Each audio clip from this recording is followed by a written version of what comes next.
Assalamualaikum warahmatullahi wabarakatuh. Nama saya Aisyah Ferina Sari dengan NIM 280253324. Hari ini saya akan menjelaskan tentang Distributed Database Management System, kelebihan dan kekurangannya, dan studi kasus nyata penerapan DDBMS secara sukses.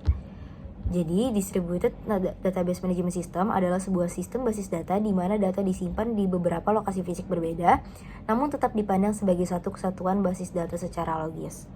Jadi dulu, perusahaan menggunakan centralized database, di mana sebuah data disimpan pada satu server pusat. Namun, model ini memiliki keterbatasan, yaitu performa menelusuri bertambahnya pengguna, risiko tinggi saat server pusat rusak, kurang fleksibel untuk perusahaan global, dan biaya infrastruktur yang besar untuk skalabilitas. Jadi seiring perkembangan teknologi internet, perangkat mobile, e-commerce, dan kebutuhan layanan cepat, DDBMS muncul untuk perusahaan yang bersifat global, yaitu perusahaan yang membutuhkan akses data yang harus tersedia di lokasi berbeda, keputusan bisnis harus cepat atau real time, pertumbuhan big data dan cloud computing, meningkatnya kebutuhan bisnis intelligence. Jadi DDBMS hadir untuk menjawab kebutuhan tersebut dengan model data yang dekat dengan pengguna, cepat diakses, dan lebih tahan gangguan. Kelebihan dari DDBMS yaitu yang pertama ada ketersediaan tinggi dan reliability. Jadi jika satu node gagal, node lain tetap dapat beroperasi. Yang kedua, performa lebih baik. Jadi data dapat diakses dari lokasi terdekat pengguna sehingga lebih cepat.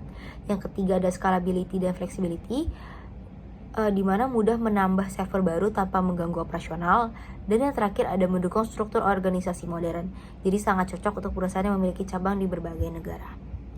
Namun, DDBMS juga memiliki kekurangan, yaitu yang pertama ada lebih kompleks dalam desain dan maintenance, jadi harus mempertimbangkan fragmentasi, replikasi, dan lokasi data. Yang kedua ada biaya infrastruktur yang lebih tinggi, karena butuh jaringan, sistem keamanan, dan server yang lebih banyak. Yang ketiga, keamanan lebih rentan, karena banyaknya titik akses, jadi potensi serangan lebih besar. Dan yang terakhir adalah masalah konsistensi data. Replikasi data harus menggunakan protokol khusus agar data tetap sama. Contohnya seperti 2-piece commit atau 2PC. Studi kasus yang saya ambil di sini adalah Netflix. Salah satu implementasi sukses distributed database adalah Netflix. Masalah awal Netflix itu saat mulai berkembang global, database-nya terpusat. Mereka tidak mampu menangani permintaan streaming yang sangat besar dan serentak. Jadi solusinya di sini Netflix berpindah menggunakan distributed cloud database seperti Apache Cassandra dan infrastruktur Amazon Web Service atau AWS. Manfaat yang diperoleh awalnya sering downtime saat traffic tinggi, jadi tetap beroperasi meski ada node mati. Yang kedua ada latensi tinggi untuk pengguna global, jadi cepat di seluruh dunia. Yang terakhir ada sulit berkembang, jadi sangat scalable. Karena di DBMS, Netflix mampu melayani ratusan juta pengguna di lebih dari 190 negara dengan layanan streaming yang lancar dan selalu tersedia.